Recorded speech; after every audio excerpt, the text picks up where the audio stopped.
Assalamualaikum warahmatullahi wabarakatuh.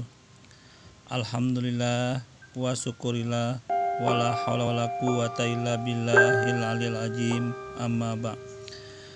Pada video kali ini kembali saudara-saudaraku sekalian, Madia akan menganalisa mengenai satu postingan yang disampaikan oleh mantan atau yang disebut dengan si murtad pendeta Saifuddin, yang kembali dia di sini mencoba untuk kalau dikatakan sedikit menyinggung dalam ajaran Islam itu sendiri, atau mencoba mengaku-ngaku bahwa dia dari jalur Islam yang benar. Mari kita simak kembali beberapa argumen yang disampaikan oleh pendeta ini dengan kesaksian yang seolah-olah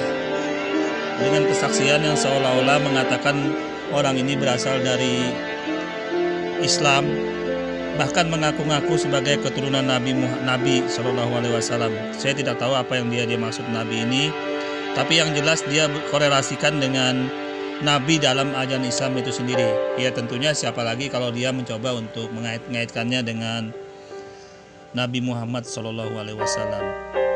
Tapi di sini dia tidak berani menyebut Nabi Muhammad karena dia takut kasus kembali gitu loh.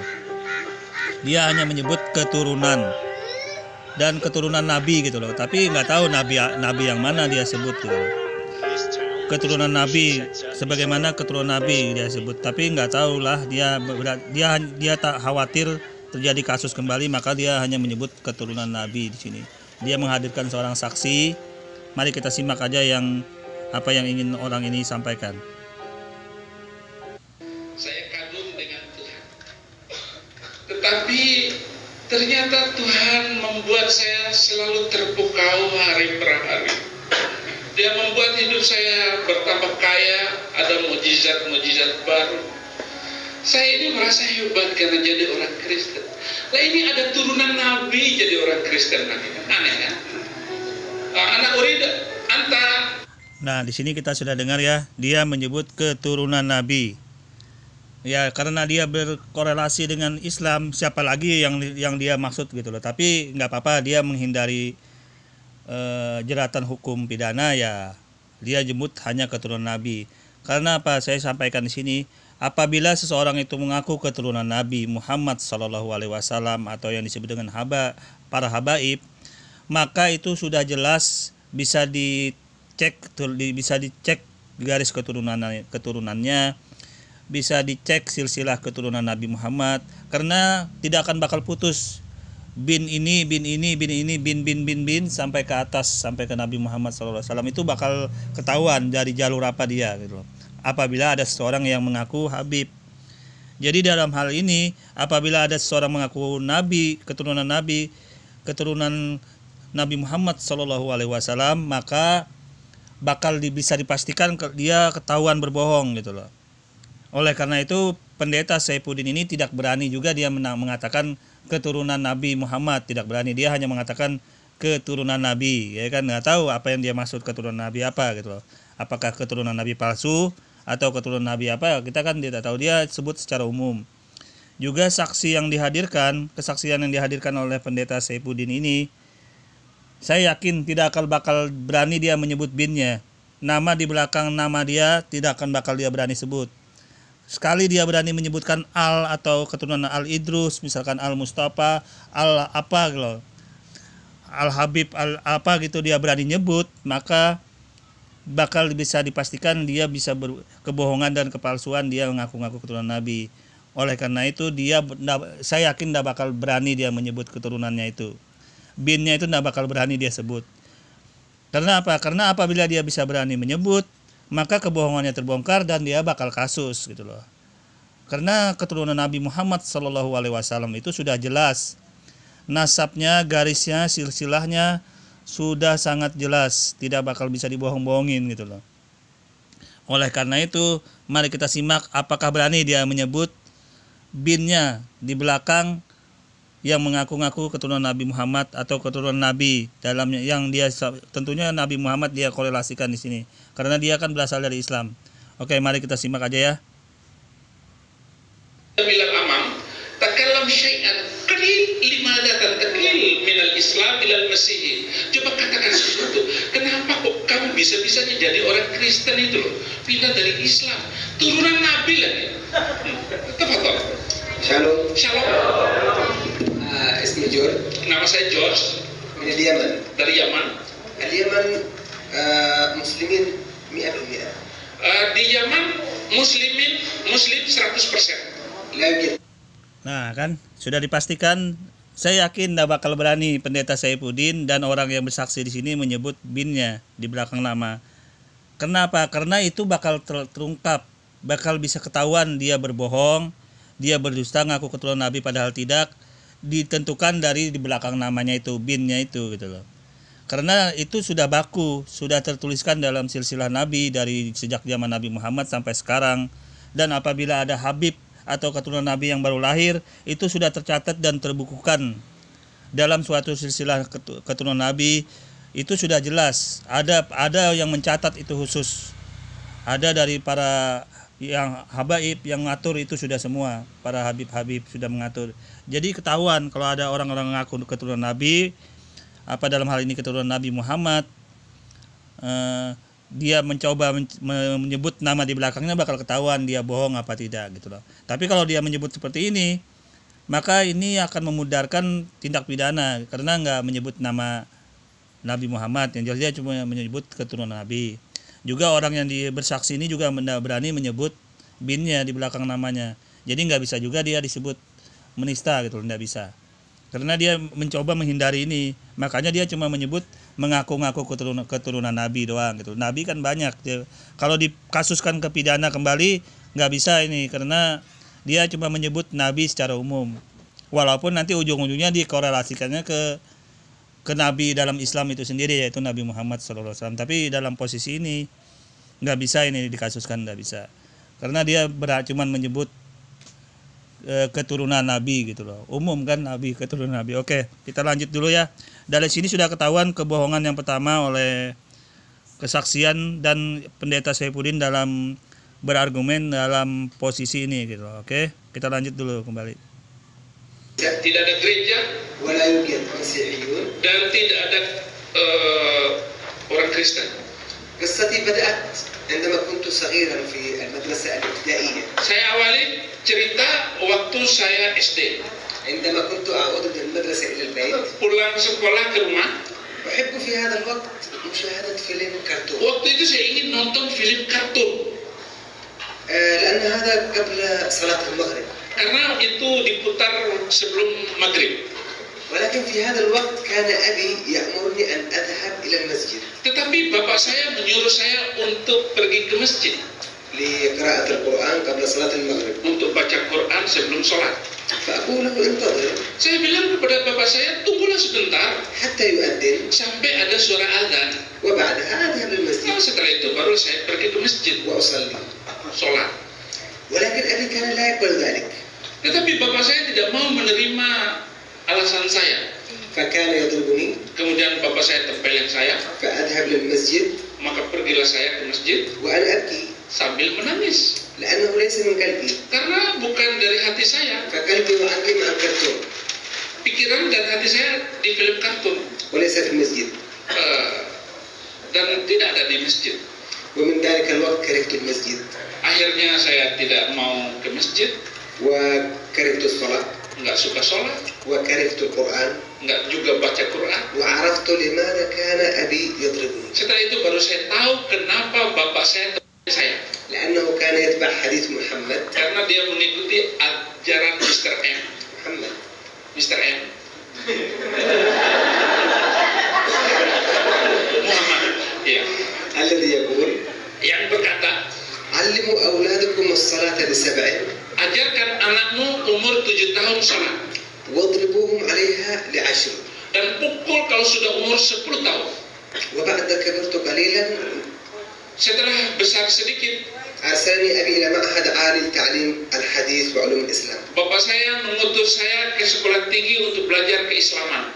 وتخصصت في الحديث. Dan saya kuliah khusus urusan hadis. قرأت كثير من الكتب في هذا المعهد. Saya banyak baca kitab-kitab di universitas itu. من ضمنها كتاب صحيح مسلم. Yang paling terkenal adalah kitab Sahih Bukhari dan Muslim. Oke. Di sini kita analisa dulu ya apa yang disampaikan oleh kedua orang ini mengenai tentang hal-hal apa saja di dalam Islam itu sendiri. Kembali di sini kesaksian yang disampaikan yang dihadirkan oleh mantan si murtad yaitu pendeta Saifuddin ini berbicara mengenai negara namanya Yaman. Perlu saudara-saudara sekalian ketahui, negara Yaman ini adalah negara para nabi, negara para rasul, di mana negara ini adalah negara yang sebenarnya nggak bisa ditaklukkan, negara yang tidak bisa ditundukkan oleh para musuh-musuh Allah, para rejim-rejim yang tidak mau tunduk, yang tidak mau taat gitu loh kepada Allah Subhanahu wa taala. Jadi negara Yaman ini adalah negara yang sangat fanatik, yang sangat menjaga keutuhan kemunian Islam. Dia adalah bagian negara yang nggak mau tunduk kepada imperialis Barat. Dia berpegang murni kepada ajaran Islam. Di mana di saat ini dia terombang-ambing dalam posisi kehancuran, dalam posisi ketidakjelasan. Di mana-mana di sana perang terjadi di mana-mana, kehancuran, pemboman, pembunuhan yang dilakukan orang-orang kafir, Rusia, Amerika dan negara-negara sekutu lainnya. Di sini terjadi perang-perang yang tidak jelas posisinya, dan korbannya adalah rakyat Yaman itu sendiri. Korbannya adalah rakyat Yaman itu sendiri. Sebenarnya mereka tujuan orang-orang Barat, Eropa itu sebenarnya ingin kehancuran negara ini gitu loh. Tujuan utamanya itu sebenarnya itu, makanya diciptakanlah kestabilan politik itu tidak menentu gitu loh. Di sini sebenarnya tujuan mereka. Nah, disinilah terjadinya yang dikatakan orang-orang dalam Islam itu tipu daya orang-orang kafir, tipu daya Barat, bangsa Barat itu ingin menghancurkan negara-negara Islam yang sangat berpegang teguh kepada ajaran Islam. Bukan di sini saja sebenarnya contoh negara yang dihancurkan oleh imperialis Barat. Termasuk itu dari Rusia dan sekutunya, dari blok-blok yang lain yaitu Amerika dan sekutunya, dan dari jalur-jalur orang yang Islam tapi bukan Islam yang sebenarnya, tapi Islam yang sudah menyeleweng, menyimpang, yaitu dari jalur syariah, dari jalur Islam Syiah. Tapi sebenarnya tidak diakuin dia Islam, tetapi itu adalah orang Syiah. Nah, juga terjadi kehancuran di situ. Jadi di sini tiga kekuatan menghantam negara Yaman ini sehingga terjadilah begini. Rakyatnya dibunuhin, anak-anak, bayi, perempuan, negara hancur. Di sini sempat saja ini celet pendeta Saifuddin dan orang yang dihadirkan ini mengaku-ngaku bahwa dari Yaman gitu loh. Bagaimana sempat nonton TV? Bagaimana orang-orang sana sempat menonton hal-hal yang begitu? Kalau sedangkan negaranya dalam keadaan kacau. Ini sudah terjadi puluhan tahun.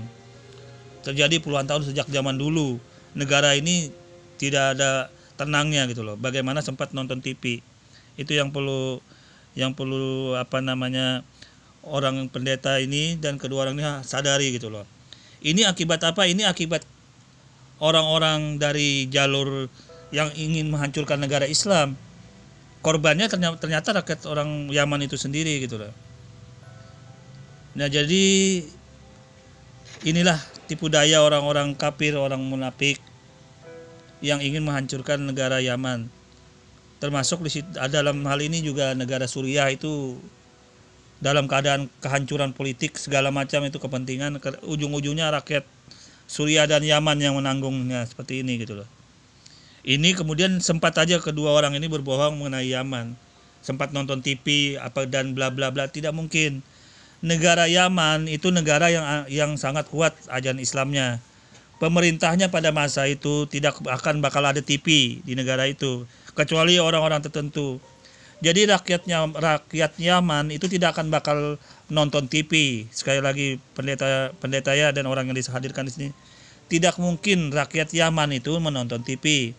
Karena itu televisi di sana tidak semua orang boleh. Karena itu akan menghancurkan akidah keyakinan rakyat di sana gitu loh. Menurut mereka di sana begitu. Jadi tidak ada televisi, apalagi negara itu dalam keadaan perang. Coba lihat anak-anak, semua rakyat semua hancur, bengis, kehancuran itu terjadi. Sempat aja coba lihat pendeta Saifuddin dan orang ini yang dihadirkan mengaku-ngaku dari Yaman, mengaku Habib, mengaku keturunan Nabi, tapi sebenarnya dia berbohong. Mereka berdua ini sudah berbohong karena pertama mereka tidak berani menyebut binnya, silsilahnya di belakang itu. Kemudian mengaku-ngaku sebagai keturunan dari Yaman. Tidak bakal begini gitu loh. Coba lihat. Kalau keturunan Yaman nonton TV apa bisa begini dalam posisi perang begini gitu loh. Nah, coba kasihan sekali anak-anak di sana. Ini yang dicoba dibongkar, yang dicoba dikait-kaitkan kembali dengan negara Yaman oleh pendeta Saifuddin ini. Siapa yang kejam di sini gitu loh? Siapa yang jahat? Apakah orang Islam? Apakah orang kafir? Silahkan Anda nilai sendiri. Ini buktinya negara Yaman dibom setiap hari dari jalur-jalur Amerika, dari jalur Rusia, dan dari kepentingan Iran yang Syiah itu gitu loh. Dan basis peperangannya sentralnya di negara Yaman jadi korban. Siapa yang salah di sini? Mana PBB gitu loh? Mana PBB yang katanya bla bla bla bla bla pinter? Nah, ini buktinya kalau tidak dikuasain. Karena PBB juga itu kepentingan, syarat kepentingan. Nah, buktinya tidak bisa mendamaikan hal yang begini. Coba lihat, Anda renungkan sendiri. Ya. Oke, kita lanjut dulu kebohongan yang dilakukan pendeta ini dan orang yang dihadirkan. Mari kita simak kembali ya. Ini adalah ucapan-ucapan Nabi singkatan. سأذكر منها حديثا واحد Mungkin فقط. contoh satu hadis saja. اسم هذا الحديث رضاعة الكبير. Hadis ini adalah menyusui orang besar, orang dewasa. يقول هذا الحديث جاءت امرأة إلى محمد. Oke, nah di sini kembali mereka mencoba mau membohongin, memutar hadis Nabi Muhammad SAW yang ujungnya nanti penggiringan opini gitu loh. Di sini saya tahu dia menampilkan hadis Nabi Muhammad SAW yang berbicara mengenai ibu susuan. Sekali lagi ya, saya sampaikan. Orang ini menampilkan hadis yang berbicara tentang ibu susuan.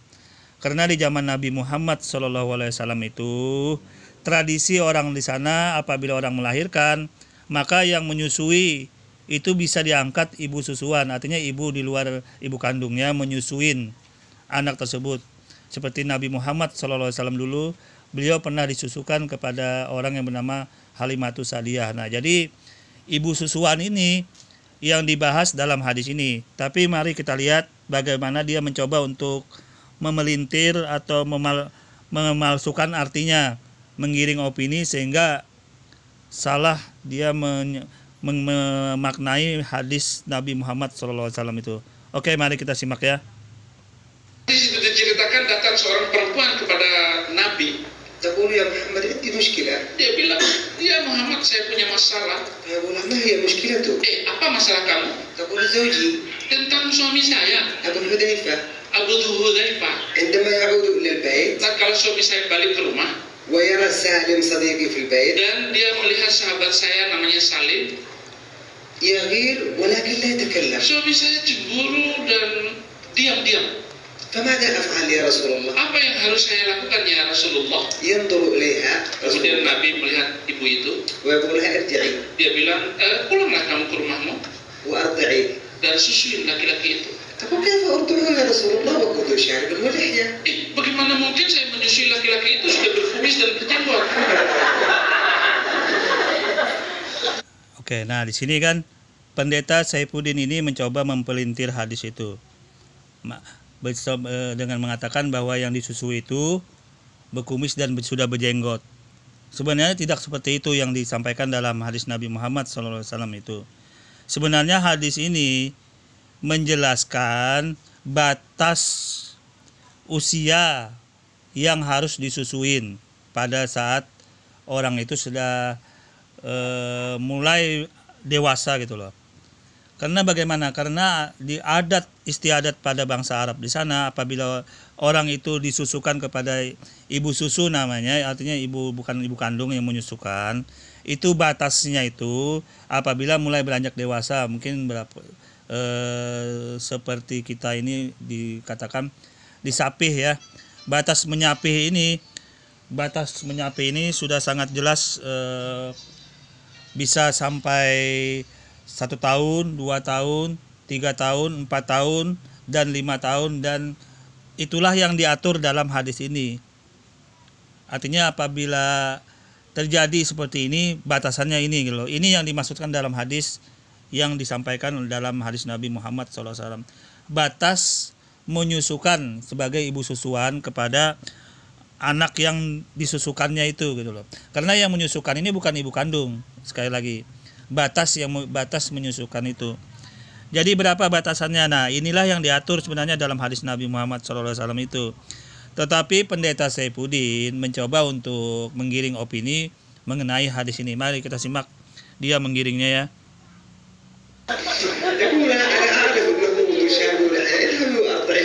Kemudian Nabi kita memang saya sudah tahu orang itu sudah dewasa.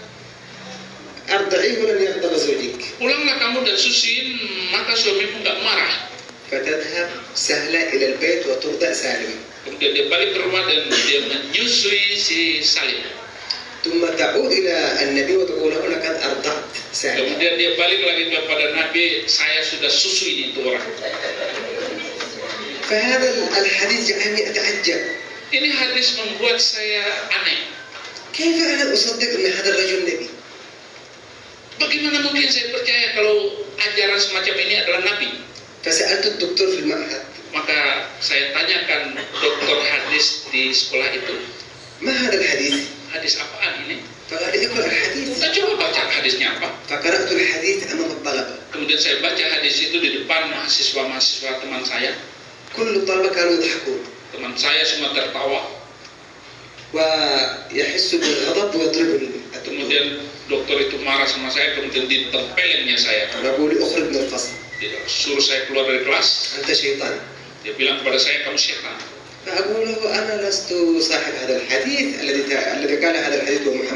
Saya bukan omongan saya nih. Ini kan omongan Nabi, bukan omongan saya.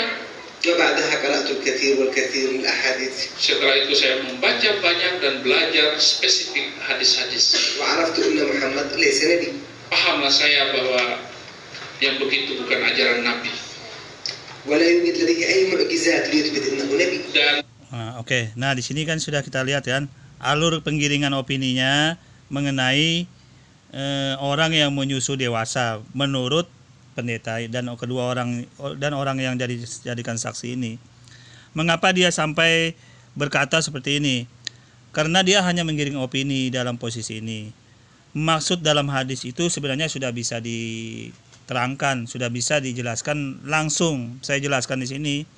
Hadis tersebut itu batas usia seorang ibu susu, maksudnya ibu yang menyusukan anak orang lain gitu loh. Karena pada masa itu batas usia itu belum diatur pada usia seberapa menyusukan anak gitu loh. Dan hadis ini sebenarnya bukan dewasa. Ini bisa dikritisi, sebenarnya bukan dewasa yang dalam hadis ini. Maksud ayat itu hadis Nabi tersebut bukan dewasa. Mau menjelang dewasa gitu loh. Tetapi karena terjemahan dalam bahasa Indonesia ini tidak bisa memuat makna mau menjelang dewasa itu, tapi disebut aja langsung terjemahan di dalam bahasa Indonesia itu dewasa. Sebenarnya maksudnya di hadis itu apabila orang itu mau beranjak gitu loh, mau beranjak dewasa, kira-kira berapa usianya? Ya sekitar antara 5 sampai 10 tahun itu sudah mulai beranjak dewasa mungkin. Kurang lebih seperti itulah. Antara 5 sampai 12 tahun. Nah, jadi batasan orang menyusui itu sudah diatur kembali oleh Nabi Muhammad. Sebegini loh batasannya. tidak boleh lagi. Tapi dalam posisi yang hadis itu Nabi Muhammad SAW untuk hal ini membolehkan, tapi setelah itu tidak dibolehkan lagi, tidak dibenarkan lagi dalam menceritakan hadis itu gitu loh, dalam mengungkit hadis itu. Nah begini maksudnya, menjelang dewasa ini anak-anak kan di sapi itu biasanya ada 2 tahun, 3 tahun, 4 tahun, terus diberhentikan oleh ibunya untuk menyusui anak itu. Dan terkadang kita bisa lihat ada umur 6 tahun masih nete sama mamanya, sama ibunya. Kadang-kadang sudah 7 tahun masih menete. Nah itu mengapa bisa terjadi begitu? Itu karena ya namanya orang-orang kan berbeda-beda sifatnya gitu loh. Nah dalam hadis ini begini, hadis begini, ini yang dimaksud dalam hadis ini yang begini. Nah bedanya bukan ibu kandung gitu loh. Bedanya bukan ibu kandung. Anak yang menete menyusu dengan ibunya ini bukan ibu kandung, tetapi ibu susu. Karena Nabi Muhammad juga dulu setelah melahirkan itu disusukan oleh Halimatus Sa'diyah yang menyusukan beliau, ibu susu Nabi Muhammad SAW. Nah disitulah adanya hadis ini. Kebodohan pendeta Saifuddin dan orang ini mengatakan dewasa sudah berjenggot, itu bodoh namanya. Itu suatu kebodohan mengukit hadis ini. Kebodohan lain, dia mengartikan hadis ini bahwa tidak benar hadis seperti ini. Itu karena dia nggak ngerti. Karena ini hadis berbicara tentang ibu susuan. Babnya ini Anda lihat, ibu susuan. Apa itu ibu susuan? Ibu di luar ibu kandung yang menyusukan bayi. Kemudian bayi itu kan seiring waktu kan umurnya kan naik terus, tahun, 2 tahun, 3 tahun, 4 tahun. Nah, batasan itu yang diatur. Batasan itu menyusukan itu seberapa batas sih menyusukan. Nah, kemudian itu sudah diatur kembali dalam Islam. Menyapihnya itu kembali diatur. Menyapihnya itu maksudnya ini batas terakhir menyusukan bayi itu gitu loh. Apalagi yang disusukan itu ibu di luar di luar ibu kandung yang seperti diceritakan dalam hadis ini. Nah, kemudian kebodohan pendeta Saifuddin dan orang ini memutar balik itu makna. Mana ada orang dewasa itu nyusu, mungkin nyusunya beda. Itu kan sudah menggiring opini yang bodoh namanya. Penggiringan opini bodoh, penggiringan opini, ujung-ujungnya kan begini. Islam yang diserangnya gitu loh. Karena hadis ini katanya tidak ada. Hadis benar. Ini adalah fakta peristiwa yang terjadi pada masa Nabi. Karena susuan itu kan batas waktunya belum diatur. Bisa boleh 7 tahun, 5 tahun, 3 tahun, 2 tahun batasannya. Sedangkan yang disusukan itu bukan anak kandung. Nah ini yang terjadi dalam hadis ini. Makanya diatur. Tetapi kebodohan kedua orang ini ya, dia mengartikan hadis itu ujung-ujungnya menggiring opini. Mari kita simak penggiringan opini dia. Oke. Tidak ada bukti bahwa dia itu nabi karena tidak ada mukjizat yang diceritakan. هو يعلم المسلمين حتى السلام يقول لا تبدأوا اليهود والنصارى بالسلام. Bahkan mengajarkan tentang salam, dia bilang jangan memulai salam kepada orang Yahudi dan orang Kristen. وإذا رأيتم أحدهم في الطريق فضايقوه. Kalau kamu bertemu dengan orang Kristen di jalan, pepetin dia, pepetin. فما هذا التعاليم؟ هذا ليس نبي. Ajaran bagaimana semacam ini? ليس مثل يسوع الرب. Berbeda jauh dengan ajaran Yesus Kristus. الذي يعلم المحبة. Dia mengajarkan kasih. Oke. Nah, di sini kita langsung jawab kembali. Kedua orang ini mengatakan tidak boleh mengucapkan salam kepada orang di luar orang Islam. Sebenarnya jawaban salam itu mengucapkan salamnya ada, tapi berbeda. Beda salamnya. Karena salam yang disampaikan dan menjawab salam untuk orang kafir itu ada sendiri diatur. Jadi saya tidak jabarkan dulu masalah ini, tapi ada khusus untuk orang kafir itu menjawab salam dan mengucapkan salam juga ada. Kalau misalkan dia mengucapkan Assalamualaikum, sebut aja kunsam, kembali kepada Anda. Itu jawaban dalam Islam ada. Kumsam namanya, kunsam. Nah, itu ada sendiri jawabannya untuk membedakan orang kafir dan orang Islam agar tidak terjadi kesalahan. Ya, ini saya lanjut dulu kembali. Wassalam dan perdamaian. ولديه الكثير من المعجزات. Dan dia penuh mukjizat, يحيي الميت، menghidupkan orang mati, يشفي الأعمى، orang buta melihat, مشلول يقوم ويمشي ويتحرك. orang sakit bangkit jalan. وهذا أيضا القرآن Demikian juga kitab suci itu. فيه كثير من آيات القتل Banyak sekali ayat-ayat yang merujuk kepada membunuh manusia lain dan melakukan teror. مثل سورة التوبة آية 29. Misalnya surat Taubah ayat 29 تقول الآية: dikatakan, قاتلوا الذين لا يؤمنون بالله واليوم الآخر. bunuhlah orang-orang yang tidak beriman kepada Allah dan kepada Rasul. والذين لا يحرمون ما حرم الله ورسوله. Mereka tidak mengharamkan apa yang diharamkan oleh Allah dan Rasul. ولا يدينون بالدين الحق. Dan mereka tidak beragama dengan agama yang benar. من أهل الكتاب. Yaitu mereka-mereka yang diberi kepada mereka Alkitab. هذه الآية تعلم القتل. Coba semuanya yang pegang Alkitab diangkat. Yang pegang Alkitab ya. Oke, kembali di sini orang ini mencoba untuk memelintir ayat Al-Qur'an, di mana ayat-ayat yang berbicara tentang peperangan dia pelintir dalam posisi damai. Mari kita ketahui Nabi Muhammad itu hidup di kota Madinah. Di situ ada 3 agama. 3 agama yang besar di kota Madinah, yaitu kaum Yahudi, kaum Kristen, dan Islam itu sendiri. Terjadi di sana malah ada perjanjian Hudaybiyah namanya. Perjanjian Hudaybiyah ini artinya perjanjian bahwa ketiga agama ini saling bersatu bersama-sama untuk membangun kota Madinah dan menjaga kestabilan kota Madinah. Itu menandakan dengan perjanjian Hudaybiyah Nabi Muhammad tidak membunuhin orang-orang kafir pada masa itu. Nah, ini sudah membuktikan bahwa argumen pendeta Saifuddin ini dan kedua orang ini gugur. Ya, gugur argumennya.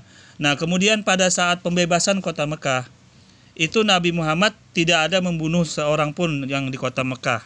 Juga ini gugur argumen dari pendeta Saifuddin dan kedua orang ini.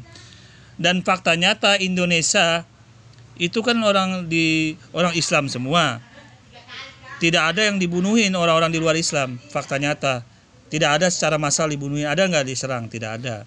Jadi pendeta Saifuddin dan orang ini mencoba memelintir ayat doang gitu loh. Saya langsung jawab agar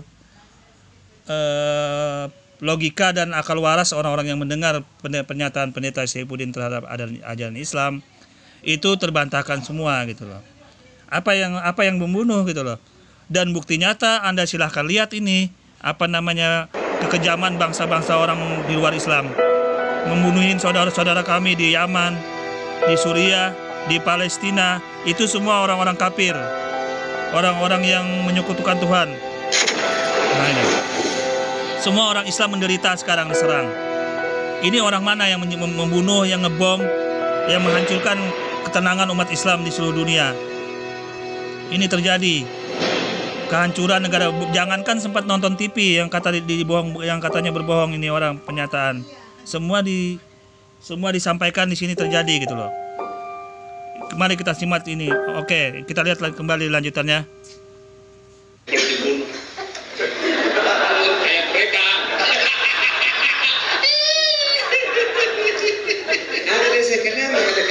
Ini bukan kata-kata saya, kata Quran.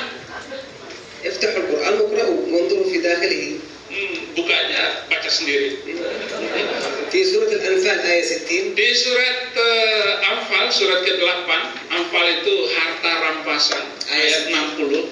تقول الآية: dikatakan, وأعدوا لهم ما استطعتم من قوة. dan persiapkanlah segala sesuatu dari apapun kemampuan daya upayamu, ومن رباط الخيل, yaitu dari tentara dan kuda-kuda yang terikat lehernya, لترهبون به عدو الله وعدوكم. untuk menteror musuh Allah dan musuh kamu semua.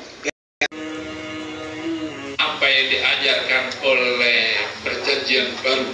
فهذه الآية تعلم الإرهاب. Ayat ini mengajarkan teror.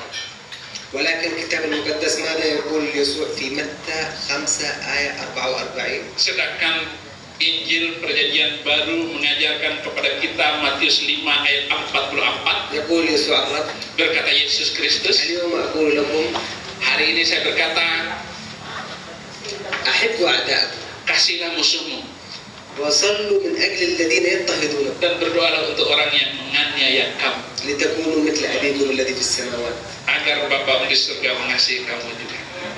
فهذه الآية تعلم المحبة والسلام. Ayat ini mengajarkan kasih dan perdamaian. فهذا ما جعلني أنتقل أنا من ديانة محمد إلى Inilah yang membuat saya pindah dari agama itu kepada Kristen, لأني أتبع الطريق الصح.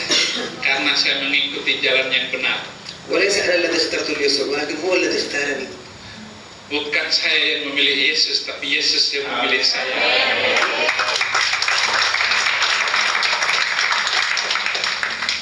وبعدها ذهبت إلى إسطنبول تركيا Setelah itu saya pergi ke Istanbul, Turki. وتعمدت في الكنيسة الإنجيليكية. Saya dibaptis di gereja Anglikan. قبل أن أتعمد سألني البابا من أين أنت؟ Sebelum saya dibaptis ditanya oleh pendeta, kamu dari mana? فقلت له أنا من اليمن. Saya bilang saya dari Yaman. يقول لا انتظر. Kalau begitu jangan dulu, tunggu. فانتظرت 6 أشهر Kemudian saya tunggu 6 bulan. حتى تأكد أنني لست مسلم نهائيا. Sampai dia yakin saya sesungguhnya bukan orang Islam. فقال لي تتعمد يوم عيد الفصح المجيد. Dia bilang kepada saya, kamu akan dibaptis pada hari Paskah Agung. فأنا فرحت كثيرا Saya gembira luar biasa. وانتظرت وصحيت من الصباح الباكر Saya tunggu dari pagi-pagi subuh sekali. حتى بعد السرفيس قال تعالى تعمد. أدخلني في حوض 3 مرات Sampai saya menikmati jamuan kudus, kemudian saya ditenggelamkan 3 kali, ngek. وبعد أن خرجت قال لي اسمك الآن جورج Begitu saya keluar dari air, dia bilang, nama kamu George, وليس علي. bukan Ali. وأشكر الرب يسوع كثيرا. Saya Oke, di sini kita sudah dengar tadi kesaksian dari orang Ali atau Jos ini. Intinya bagaimana? Intinya orang ini ketahuan berbohongnya, ngaku keturunan Nabi. Ternyata dia tidak berani menyebutkan binnya di belakang nama itu, karena bakal terlacak kebenaran atau berbohong orang ini. Makanya dia nggak berani, cuma mengaku-ngaku keturunan aja gitu loh. Tidak berani menyebut nama silsilah di belakang namanya. Itu yang pertama. Kemudian orang ini mengaitkan dengan korelasi negara Yaman. Negara Yaman itu negara yang sekarang lagi perang. Jadi sejak dulu itu perang. Nah, terus masalah nonton TV itu juga kelihatan kebohongannya, karena negara Yaman adalah negara yang agamis, yang fanatik terhadap agama Islam itu sendiri. Jadi televisi di sana dilarang. Tidak ada televisi, apalagi untuk bisa nonton. Jangan-jangan bisa nonton, tetapi di sana terjadi peperangan yang menghancurkan negara Yaman. Kemudian orang ini berbicara dengan Turki. Negara Turki itu negara yang sekarang kembali ke ajaran Islam, ke syariat Islam, yang dimana selama ini lebih dari 90 tahun negara Turki terpuruk dalam negara sekuler. Nah, sekarang di bawah Erdogan kembali negara Turki itu berbenah untuk menuju ke jalan Islam itu sendiri gitu loh, untuk menuju ke pengajaran atau pengamalan ajaran Islam itu dalam konsep-konsep yang dulu pernah berjaya negara Turki tersebut. Jadi sungguh terbalik semua yang disampaikan kedua orang ini mengenai Islam itu sendiri gitu loh. Sangat jauh terbalik. Apa yang disampaikan sekarang itu jauh terbalik sekali gitu loh. Oleh karena itu, kalau saya nilai dan para pemirsa semua yang mendengarkan dari video ini, nggak ada sebenarnya, nggak ada yang jangan sampai usaha kamu bentuk otot selama ini terkikis karena kurangnya nutrisi. Ya, saya nilai sebuah kebohongan semua yang disampaikan gitu loh. Tidak sesuai dengan yang sebenarnya.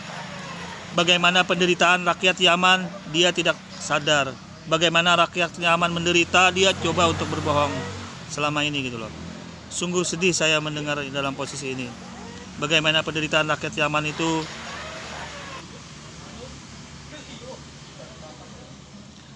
Negara yang kompleks sekarang, betul-betul sangat parah negara Yaman ini. Tetapi di sini pendeta ini berusaha untuk memutarbalikkan fakta yang terjadi di Yaman itu gitu loh. Itu saya anehnya. Sekarang Yaman, negara Islam sekarang lagi diserang dalam segala macam sisi. Tetapi posisinya dibalik oleh pendeta Saifuddin ini, bahwa negara Yaman itu bagaimana orangnya. Ini yang menjajah siapa ini ya? Kan orang kafir semua yang menjajah. Sampai orang-orang Islam di sana dibom, dibunuhin, menderita semua. Tapi dari pendeta ini malah dibalik, orang Islam yang membunuh katanya. Ini buktinya. Ini fakta nyata yang disampaikan oleh pendeta Saifuddin ini berbanding terbalik gitu loh. Silakan Anda cek penderitaan rakyat Yaman. Silakan Anda cek penderitaan rakyat Suriah, Palestina, semua dihancurin. Negara Islam dibomin oleh Amerika, orang kafir. Orang Jerman, orang kafir. Rusia, orang kafir, semua ngebom di sana. Tapi di posisi ini malah dibalik oleh pendeta orang Islam yang membunuh katanya, yang teroris. Terbalik semua ini sekarang yang dibalik oleh pendeta Saifuddin ini gitu loh. Nah, sekarang Anda cek ini. Dalam rentang waktu berapa tahun ini 85.000 anak-anak di Yaman itu meninggal akibat kelaparan. Akibat peperangan, yang ngebom itu orang kafir semua, pendeta Saifuddin. Anda menuduhkan Islam itu teroris lah, membunuh. Nah, ini bukti nyatanya saya tampilkan. Jadi Anda ini saya nilai hanya mencari pamor doang gitu loh, hanya mencari pencitraan doang. Ternyata fakta yang sebaliknya ini terjadi di negara Islam gitu loh.